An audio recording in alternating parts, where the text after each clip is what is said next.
नमस्कार दोस्तों, जैसा कि आप जानते हो अभी जो युद्ध चल रहा है यूएसए और ईरान, इजराइल और सऊदी और देशों के बीच में, इसको मैं शॉर्ट में आपको समझाने की कोशिश करता हूँ क्या दिक्कत है इनके बीच में। जैसे आप जानते होंगे कि इजराइल और सऊदी पहले से एक दूसरे के दुश्मन हैं, और साथ साथ में एक चौंकाने वाली बात है कि ये दोनों यूएसए के दोस्त हैं। इंडिपेंडेंटली ये दोनों यूएसए के दो दोस्त हैं, और यूएसए ने पहले से डिक्लेयर कर दिया कि हम ईरान पे कर रहे हैं अटैक। ठीक है, ईरान पे कर रहे हैं अटैक। अब आपको समझने की जरूरत है ईरान डायरेक्टली इजराइल और ईरान के बीच में क्या दिक्कत है, क्योंकि दोनों पड़ोसी हैं। अब इनके बीच में जो दिक्कत है वो है कि ईरान ट्रिपल एच, यहाँ पे ट्रिपल एच को सपोर्ट करता है। ट्रिपल एच में का कौन कौन है? एक है हिजबुल्लाह, दूसरा है हमास और तीसरा है यहूदी। इन तीनों को ये सपोर्ट करा, और तीनों के तीनों ये जो हैं जो इजराइल को परेशान करते रहते हैं। ये इनके बीच में दिक्कत है, इजराइल और ईरान के बीच में। अब बात ये होती है कि ईरान और सऊदी दोनों मुस्लिम कंट्री है, इनके बीच में क्या दिक्कत आ गई? तो यहाँ समझने की जरूरत है कि इन दोनों देशों के बीच में एक यहाँ पर ऑयल पैसेज है। दुनिया का सबसे बड़ा ऑयल ट्रांसपोर्टेशन यहाँ से होता है सी के जरिए। ईरान कहता है कि ये जो सी है, ये जो हिस्सा है 33 किलोमीटर रेंज का, वो मेरा है, और इसको ये कहता है पर्शियन सी।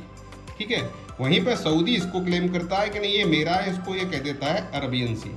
ठीक है, यहाँ पे ये इन दोनों के बीच में ये कन्फ्लिक्ट है। अब ये पर्शियन नाम कहाँ से आया कि ईरान का पहले ईरान को हम पर्शियन कहते थे, इसलिए यहाँ से इसका पर्शियन नाम आया।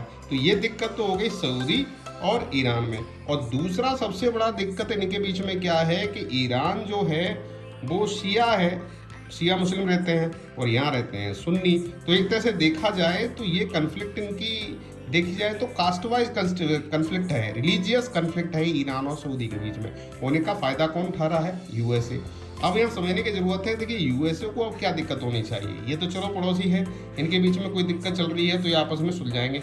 यूएसए को इसमें बीच में आने की क्या जरूरत है? देखिए यूएसए यहाँ पर 4 चीज़ों के लिए आया है। पहला वो कह रहा है, पहला वो चाहता है कि ऑयल जो यहाँ से निकलता है उस पर इसका एक छत्र राज्य हो जाए, इसको मतलब यहाँ पे डोमिनेशन मिल जाए। दूसरा ये कहता है कि हम अपने अलाइज की मदद करेंगे, जो इनके दोस्त हैं उनकी हम मदद करेंगे।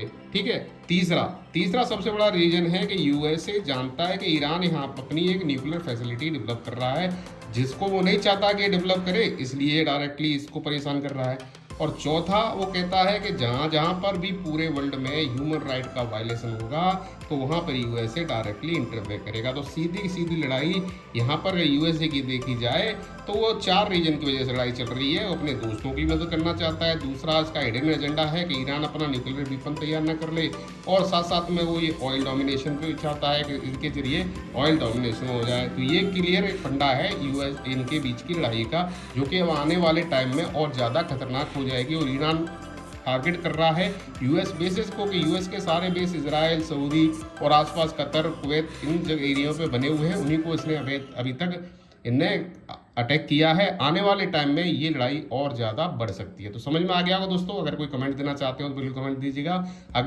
दूसरा जो वीडियो लाऊंगा इसको एक डिटेल में एक वीडियो आपके बीच में लाऊंगा। नमस्कार, जय हिंद, वंदे मातरम।